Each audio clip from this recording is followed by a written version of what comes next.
And one thing I thought that I've always thought was important when we came from Kansas, we were so naive about anything, and so we really didn't understand about segregation. This was all something that you might see on television or read about. So we were totally naive. So we moved here and talked to the neighbors, and a lot of the neighbors sent their children to private schools, and we're like, oh my gosh, what have we done? We can't do that. We can't afford it, and we're not going to. That's not what it's all about. Yeah.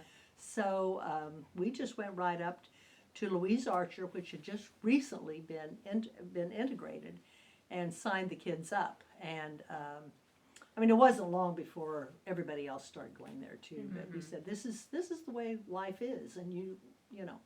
And the kids loved it. I mean, they had a wonderful, wonderful principal up there, and it was a good experience. It really was, yeah. And the town was very much divided. Just right across the street was sort of the black community, and there was a little boy that lived over there that was the same age as my two boys, or that close.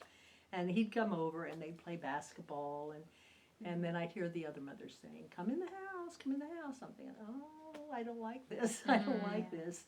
But, you know, that was kind of our first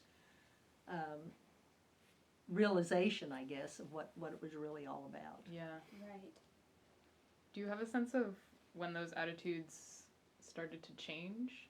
I think it was gradual, very gradual, yeah. Like I said, we were so naive. We just didn't understand it. This was not anything we'd ever experienced before. And we very early made up our minds it was not going to be part of our lives. That the children, you know, we were going to raise our kids. You have to get along with everybody in the world, was our attitude. And so, yeah. But it was a gradual change.